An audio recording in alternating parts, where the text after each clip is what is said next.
નગરપાલિકા વિસ્તારમાં વેરાઓ ઘટાડવા હિતરક્ષક સમિતિની માંગણી।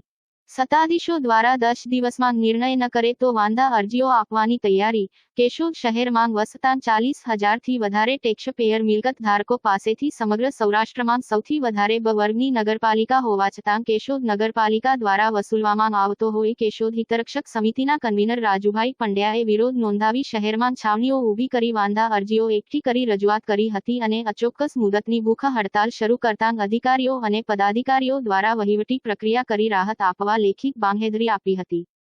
કેશોદ નગરપાલિકાના કારોબારી સમિતિના ચેરમેન મોહનભાઈ બુટાણીએ બેઠક બોલાવી તારીખ 19 જુલાઈ 2021 ના રોજ ઠરાવ કરી સફાઈ કર રહેણાંક મિલકત પર વાર્ષિક 200 રૂપિયા અને બિન રહેણાંક મિલકત પર વાર્ષિક 300। કેશોદ હિતરક્ષક સમિતિના કન્વીનર રાજુભાઈ પંડ્યા કેશોદ નગરપાલિકા દ્વારા વર્ષ 2021-22માં 22-23માં મિલકત ધારકોને જે વેરો રાહત આપવા માટે થઈને કારોબારી સમિતિ અને સામાન્ય સભામાં જે ઠરાવ કરવામાં આવેલ એ ઠરાવની અમલવારી કરવામાં આવેલી ન હોય જેથી આજ રોજ અમે કેશોદ નગરપાલિકાને લેખિતમાં રજૂઆત કરી અને દીવાબત્તી વેરો અને સફાઈ વેરાની અંદર રાહત આપવા માટે માગણી કરેલી છે।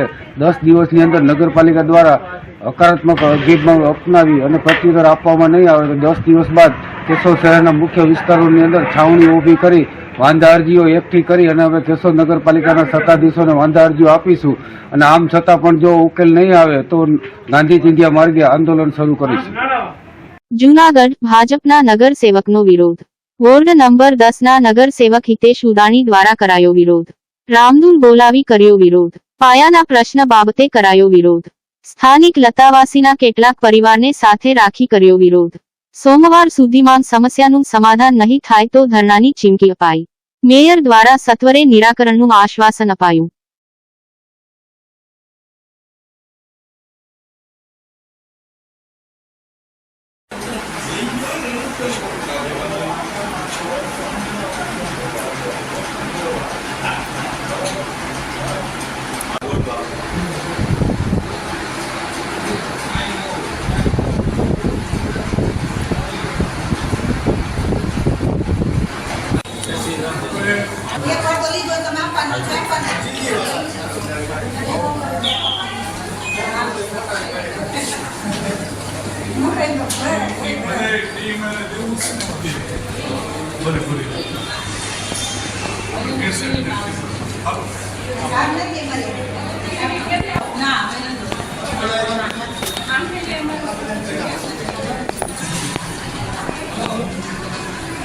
પછી મેં ઇન્ટરવ્યુ આપી દઈશું હું મારો ઇન્ટરવ્યુ આપી દઈશ કોંગ્રેસ રવિવારે રવિવારે મકાનની શું કરતું મારો આપી દઈશ મારે જે વસ્તુ બોલવી ને બધું બોલીશું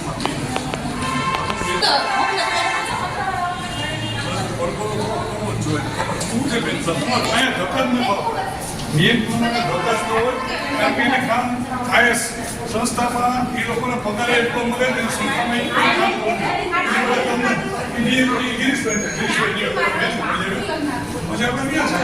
બોલો રામદેવ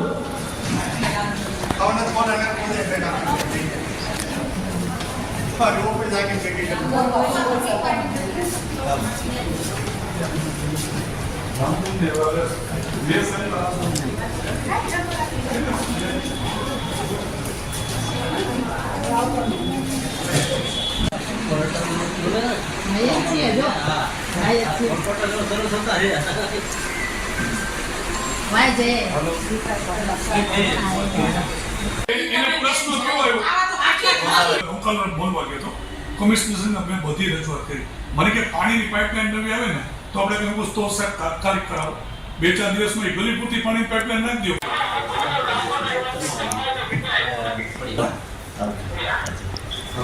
કે દરબાર લોજવાની ગલી છે ને હવે એ લોકોને ગટરની સમસ્યા હતી તેને સફાઈનો જો પૂરી કરી હોત ને તો 4 માણસો એક જણા 5-6 જણા તો પૂરી થઈ જાય અને ટેબલ સફાઈ થઈ જાય પણ પ્રશ્ન ન કર્યો પછી મેં કે આપણે ભૂગર્ભ ગટર બનાવી નાખીએ તો એને હલ થઈ જાય એટલે ભૂગર્ભ ગટરને આપણે ના પાડી બનાવી નાખો એટલે ભૂગર્ભ ગટર બનાવીને હવે એને 1-1.5 ફૂટ જેટલો સેમ આવતો હોય હવે આ બાજુનું એક ઘર હતું આ બેનનું એનું હવે એનું વર્ષો જૂનું 80 વર્ષ જૂનું ઘર હશે તો એ બધાનું રોજ બપોરે સુધી 2-3 કલાક બિચારા બેન બધું સાફ કરે એમ કે હા હાલો હમણાં મોકલું પછી કઈ આવે નહીં કોઈ આવે નહીં મૂકો ને અને જાઓ ને. ગટર હવે એને વિનંતી કરીને થાકી ગયા નકર અમને અહીંયા આવું ગમે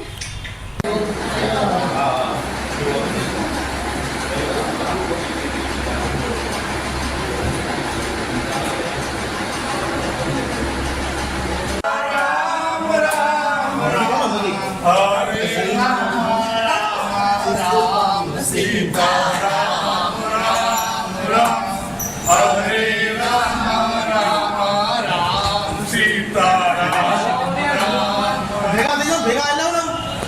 બોલો બધા.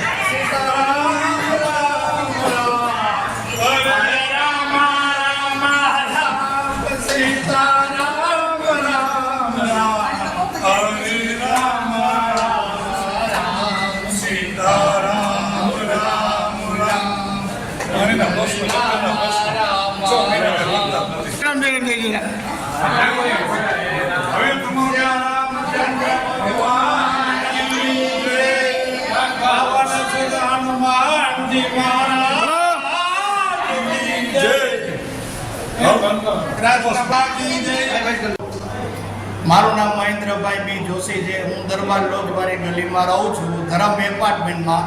અને કારવા ચોક વિસ્તાર છે. અમારી ગલીમાં 6 મહિના પહેલાં રોડ ખોદી ગયા છે. ગટરનું વ્યવસ્થિત કામ કરેલ નથી અને ભૂંગળા નાખી ગયા. પણ અમારી સામેવાળા છે દરબાર રોજવાળા, એ લોકોના ઘરમાં એક ગોઠણ સુધી એમ કે પાણી આવે એટલું બધું પાણી અંદર આવે છે ગટરનું. અને આ માટે યોગ્ય કરવું જોઈએ. ભાજપના રાજમાં આવું ન ચાલે. આ અમારો વોર્ડ નંબર 10 છે, ગિરીશભાઈ કોટેચાના વિસ્તારમાં આવે છે અને એનો જ વોર્ડ છે. એને ધ્યાન આપવું જોઈએ અને આ ખાડા કામ કરી જાય એ ન ચાલે. આ પબ્લિકની વ્યથા છે, આના માટે યોગ્ય કરવા નમ્ર વિનંતી. અમે કમિશનર સાહેબ અને મેયર શ્રી ઓલા ગીતાબેનને મળેલ હતા અને તેઓએ અમને સંતોષકારક જવાબ આપ્યો છે. પણ કામ ચાલુ થાય ત્યારે સાચું છે. અહીં આવી અને અમે કમિશનર સાહેબ અને મેયર શ્રીમતી ગીતાબેન એને અમે મળેલ અને રજૂઆત કરી, રામધૂન બોલી અને એના માટે ખૂબ વિનવણી કરી. અમારો આ પ્રશ્ન છે તાત્કાલિક જોઈને તમે સોલ્વ કરો. ભલે 5 દી 15 દી થાય પણ અમારો પ્રશ્ન સોલ્વ કરવા નમ્ર વિનંતી. અમારો પ્રશ્ન 6 મહિના થયા છે. 6 મહિના થયા એ લોકોએ રોડ ખોદી નાખેલ છે પણ કોઈ વ્યવસ્થિત કામ કરતું નથી અને અમારો પ્રશ્ન દિવસે દિવસે બગડતો જાય છે. અમારી સામેવાળા બેન જે પોતે હાલવા ગયા અને પડી ગયા અને એને ફ્રેક્ચર થયેલ છે. આ માટે એ આ વોર્ડવાળા જે ગિરીશભાઈ છે એને ધ્યાન આપવું જોઈએ અથવા એના માણસોએ પીએ યોગ્ય કરવું જોઈએ. એટલે જ અમને એમ થાય કે ભાજપના રાજમાં આવું ન ચાલે તો પછી અમારે મત કોને આપવો. અહીં અમને એવું જ લાગે છે કે એ પબ્લિકને ઊંધા ચશ્મા પહેરાવે છે. આ સિવાય કોઈ કામ થાય એવું લાગતું નથી. હવે અમે ભગવાન ઉપર છોડી દીધું છે. બસ પહેરાવે છે. હા, એવું જ છે. અત્યારે કોઈ વ્યવસ્થિત જવાબ આપતા નથી. આમાં અમારે પબ્લિકને ક્યાં જવું, કોની પાસે રજૂઆત કરી. અમારો વોર્ડ નંબર 10 છે અને એમાં ડેપ્યુટી મેયરનો જ છે ગિરીશભાઈ કોટેચાનો અને એમાં જ આંધાનોંધી હાલે તો બીજાનું તો આપણે શું ગણવું અને બીજી ગલીનું તો કોઈ વ્યવસ્થા થઈ શકે નહીં. આ માટે યોગ્ય કરવા નમ્ર વિનંતી છે અમારી. ઠીક. હા, એવું જ છે ભાઈ. અત્યારે શું છે કે આપણે ગમે એટલી રજૂઆત કરીએ પણ કાને અથડાઈને પાછી ભરે છે, આંધળા કાને. સમજ્યા? અમારે વોર્ડ નંબર 10માં ડેપ્યુટી મેયરનો વોર્ડ છે છતાં એમ કે પોતે ટેસ્ટ કરે અને પ્રજા પોતે અત્યારે દુઃખી છે અને એની હાલાકી તમે નજરે આવીને જુઓ તો ખ્યાલ આવે.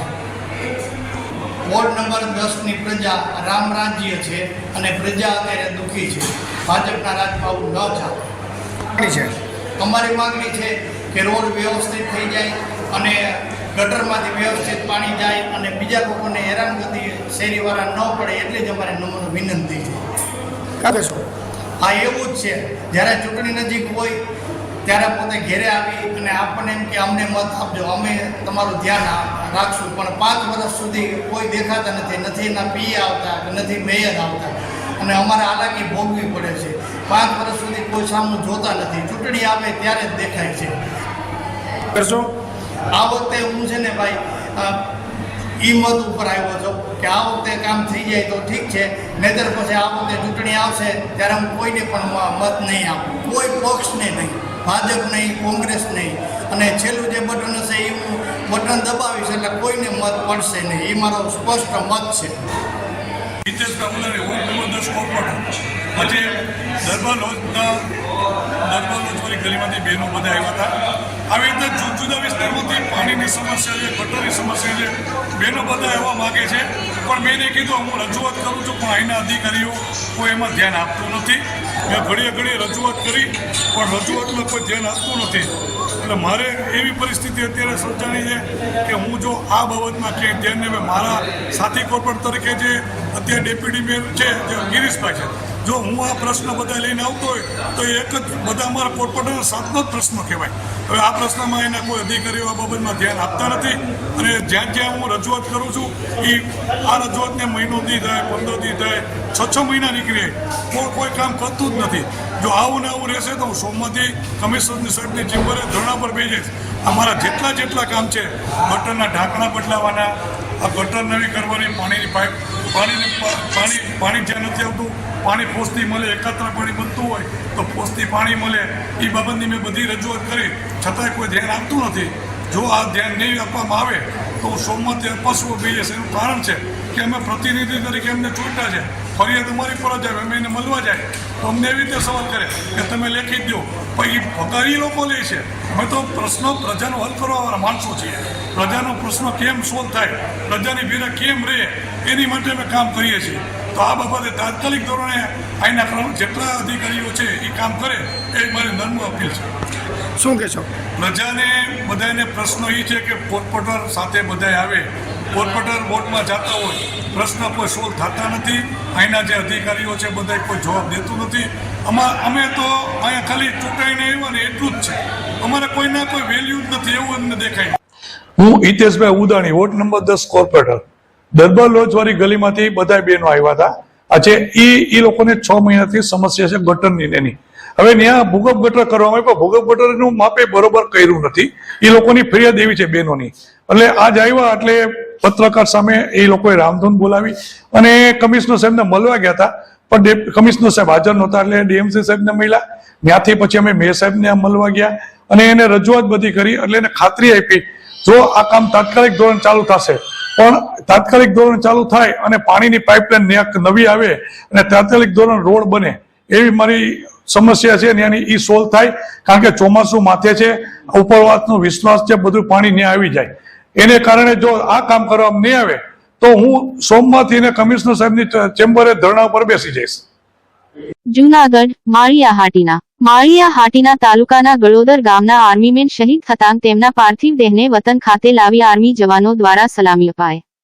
માળિયાહાટીના તાલુકાના ગળોદર ગામના વતની હાટી દરબાર ક્ષત્રિય સમાજના સિંધવ દિનેશભાઈ નાથાભાઈ 9 વર્ષથી માંગ ભૂમિ અને દેશની રક્ષા કાજે ઇન્ડિયન આર્મીમાં ફરજ બજાવી રહ્યા હતા, ત્યારે હાલ પોતાની ફરજ પર હતા, જ્યાં આકસ્મિક તેમનું મૃત્યુ થતાં વીર શહીદ દિનેશભાઈ સિંધવનો પાર્થિવ મૃતદેહ તેમના વતન ગળોદર ગામ ખાતે લાવી આર્મી પ્રોટોકોલ મુજબ આર્મી જવાનો દ્વારા ગાર્ડ ઓફ ઓનર સલામી આપી અંતિમયાત્રા નીકળી હતી. ત્યારે સગા સ્નેહીજનો સાથે હાટી દરબાર ક્ષત્રિય સમાજ તેમજ એક આર્મીમેનો સહિત દેશપ્રેમીઓ મોટી સંખ્યામાં શહીદ દિનેશભાઈની અંતિમયાત્રામાં જોડાયા. ત્યારે શહીદ વીર જવાન દિનેશભાઈ અમર રહો અને દેશભક્તિના નારા સાથે અંતિમયાત્રા નીકળી હતી, જેમાં શહીદ દિનેશભાઈનો પુત્ર હરપાલસિંહ માત્ર 3 વર્ષની ઉંમરનાએ અગ્નિદાહ આપ્યો હતો. ત્યારે શહીદ વીરના પરિવાર સહિત માળિયાહાટીના તાલુકા ભરમાં શોક વ્યાપી. જય હિન્દ, જય ભારત. હું રમેશભાઈ કરશનભાઈ પરમાર, જુનાગઢ જિલ્લા માજી સૈનિક પ્રમુખ. આજ રોજ ગળોદર ગામનો સપૂત આજે એક શહીદ થયો છે, જે આજે ગળોદર ગામના સુવર્ણ અક્ષરે લખાઈ જશે કે આ ગામની અંદર એક શહીદ થયો છે. માતૃભૂમિની રક્ષા કરતા 9 વર્ષની નોકરીમાં 5001 AC બટાલિયનમાં નોકરી કરતા હતા અને અકસ્માતિક મોત થયું છે. પરમ કૃપાળુ પરમાત્મા તેમના પરિવારને સાંત્વના આપે, આ દુઃખમાંથી જલ્દી બધા બહાર નીકળે અને માજી સૈનિક સંગઠન જુનાગઢ એના પરિવાર સાથે છે. આર્મીના જે ફંડ પાડા અને જે સુવિધા મળે એની ડોક્યુમેન્ટની પૂરી કાર્યવાહી જુનાગઢ માજી સૈનિક સંગઠન જિલ્લા સૈનિક પોરબંદર અમારી જવાબદારી છે. અને અગેન અમે પરમ કૃપાળુ પરમાત્માને પ્રાર્થના કરીએ કરીએ છીએ કે આ ગામના એટલા માણસો એની શહાદતના ટાઈમે અંતિમ યાત્રામાં આવ્યા તે બદલ એના પરિવાર અને જુનાગઢ માજી સૈનિક સંગઠન એનો આભાર માનીએ છીએ. જય હિન્દ, જય ભારત, વંદે માતરમ, ભારત માતા કી જય. એક વિલ્લો દેશની ભૂમિને આજે આકસ્મિક દુર્ઘટનાથી શહીદ થયેલ છે. આજે ગળોદર ગામ મુકામે તેમની અંતિમ યાત્રા નીકળી હતી, જેમાં હજારોની જન્મેદનીએ તેમના અંતિમ દર્શન કરવા માટે આવી હતી. આ દિવ્ય આત્માને પ્રભુ પરમાત્મા સુખ શાંતિ આપે એવી દિલથી પ્રાર્થના. જય હિન્દ, જય ભારત.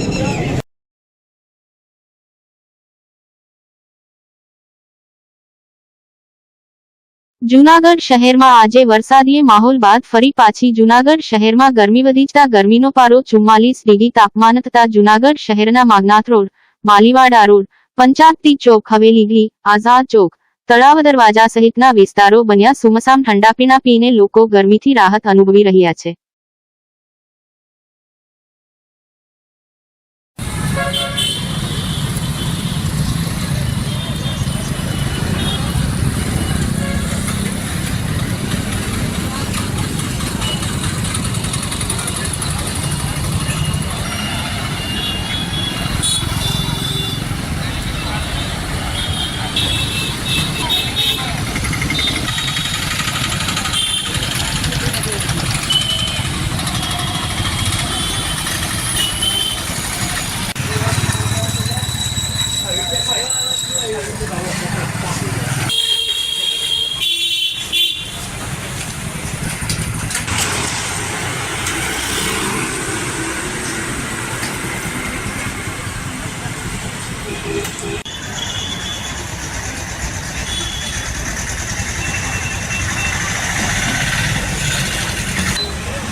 વરસાદ પડ્યા પછી અસહ્ય ગરમી ને અસહ્ય બફારાના હિસાબે છેલ્લા 2 દિવસથી આ બપોરના 12:30 થી 5:30 સુધી બજારમાં એક પણ માણસ જોવા મળતો નથી.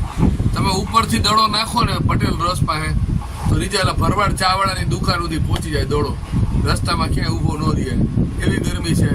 અને અમે પણ લોકોને ખાસ વિનંતી એવી આપીએ છીએ વેપારીઓ કે ભાઈ આ બપોરે ખરીદી કરવા પણ ન પધારો, આપના આરોગ્યનું પણ હિતકારી છે. સિનિયર સિટીઝનો અને બાળકોએ ખાસ કરીને ન નીકળવું જોઈએ, કારણ કે ઘણા વર્ષો પછી આવી આ મે મહિનામાં અસહ્ય ગરમીનો ખરેખર આ જૂન મહિનામાં થવી જોઈએ આવી ગરમી. વરસાદ પડ્યો, માવઠું આવ્યું એના હિસાબથી આ ગરમી છે અને કાંઈક વિશિષ્ટ પ્રકારની વેદના કરાવે છે, શરીરમાં ખૂંચે પડે ખરા તડકો. એટલે આ પ્રચંડ ગરમીથી માર્કેટમાં ઘરાગી સાવ અદ્રશ્ય 2 દિવસથી થઈ ગઈ છે. પણ સુમસામ જ રહીએ ને ભાઈ સાહેબ, કોઈ પોતાની શરીરની તબિયતની અનુકૂળતા હોય બહાર નીકળે તો માંદા પડે. અમારે પરમ દિવસે અમારા પાડોશી છે એ નીકળ્યા ધરારથી ઘરેથી ના પાડી દીધી તો એક કામસર, અને પછી એને નાકોરી ફૂટી એટલી ફૂટી કે કેજેમાં દાખલ કરવા પડ્યા. 25,000 રૂપિયાનું બિલ થાય 3-4 દી હોટલ. કોઈ પણ હોસ્પિટલમાં જાય તકલીફ પડી જાય, કારણ કે દરેક માણસો સમજે છે બહાર નીકળે ને ગરમી તમને જેમ કાચની વાગે ને એવી ગરમી વાગે છે. ખરેખર અનુભવ કરજો, આવી પ્રચંડ ગરમી છે ને ઘણા વર્ષો પછી આવો અનુભવ થયો. મે મહિનામાં આવી ગરમી થતી જ નથી. હંમેશા બધી તમને 15 જૂન પછી ગરમીનો અનુભવ થાય છે, વહેલો અનુભવ કરાવે છે. એટલે કંઈક વિશિષ્ટ અને વિચિત્ર પ્રકારની આ ગરમી છે, વધારે પડતી છે અને પીડાદાયક છે.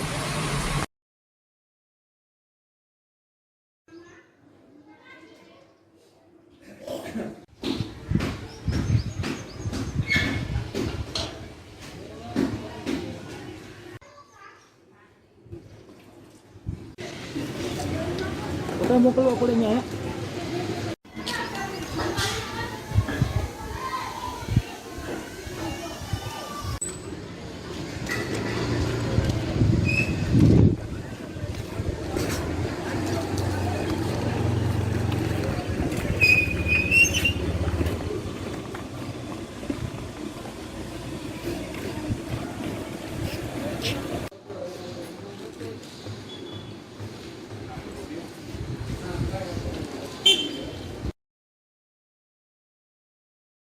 ગીર સોમનાથ જિલ્લામાં ગરીબોના સરકારી અનાજનો ખુલ્લેઆમ બિંદાસત બારોબાર કારોબાર અને આ ચોખાના જથ્થાને સગેવગે કરવાના વધુ એક કારસ્તાન આવ્યું સામે. આ કારસ્તાન કોણે કર્યું છે તે એક વેધક સવાલ થઈ રહ્યો છે. ગીર સોમનાથ જિલ્લા કલેક્ટર દિગ્વિજયસિંહ જાડેજાની આકરી તવાઈ વેરાવળ જૂનાગઢ હાઈવે પરથી 19 ટન ભરેલો શંકાસ્પદ સરકારી ચોખા ભરેલ ટ્રક ઝડપાયો. આકાશ ટ્રેડિંગ કંપની દ્વારા આ ચોખાનો જથ્થો પીપાવાવ સપ્લાય કરાતો હોવાનું સામે આવ્યું.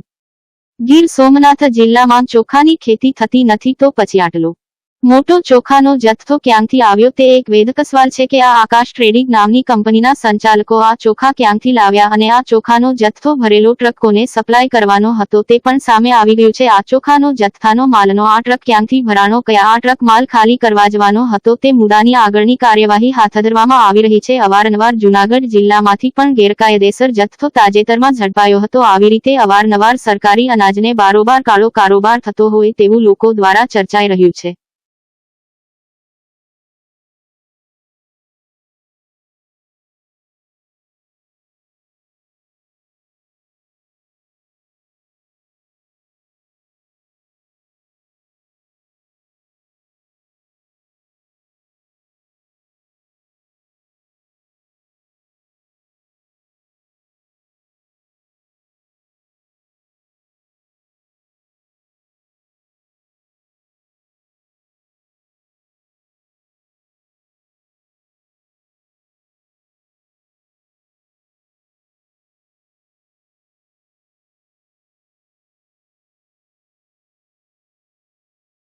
રવની ડબલ મર્ડર કેસ અપડેટ. આ બનાવમાં સંડોવાયેલ 7 આરોપીઓના તા 20 મે 2024 સુધી દિવસ 4ના નામદાર કોર્ટમાંથી પોલીસ કસ્ટડી રિમાન્ડ મેળવી આરોપીઓએ બનાવ વખતે પહેરેલ કપડાં રિકવર કરવામાં આવેલ અને બનાવમાં સંડોવાયેલ આરોપીઓને સાથે રાખી બનાવનું રિકન્સ્ટ્રક્શન પંચનામું કરવામાં આવેલ. તે દરમિયાન આરોપી જુમ્મા હબીબ સાંધનાએ બનાવ બાદ પોતાનો મોબાઈલ જે સ્થળે છુપાવેલ હતો તે કાઢી આપતા કબજે કરવામાં આવેલ છે. હાલ ગુનાની ઊંડાણપૂર્વક તપાસ ચાલુ છે.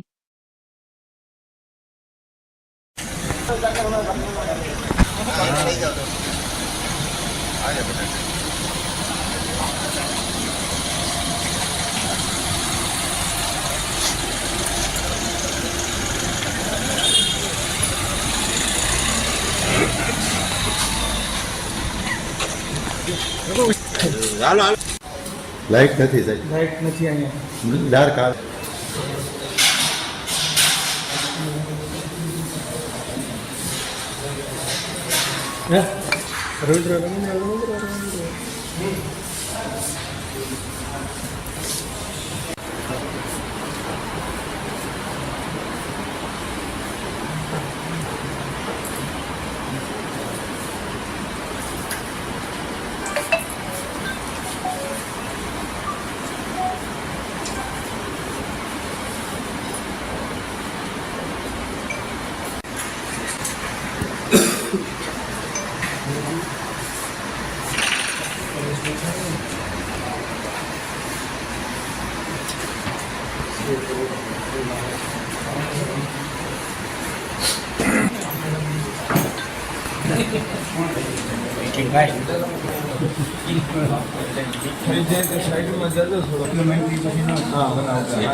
બસ ના તમારે આ મુદ્દામાં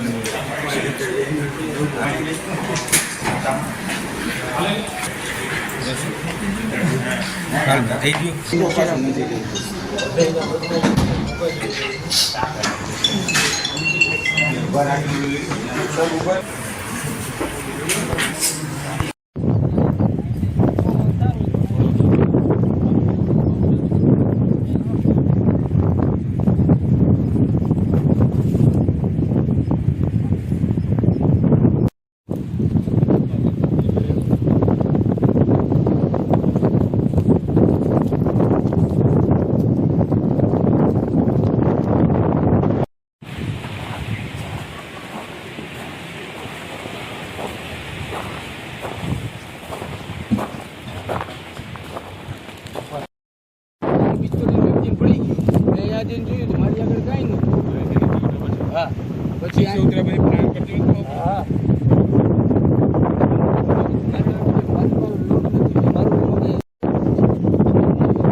હું પાછળ દોડ્યો ને તે ઓલી બાજુ પારા ઓલી બાજુ જાય ને ઓલો લીમડા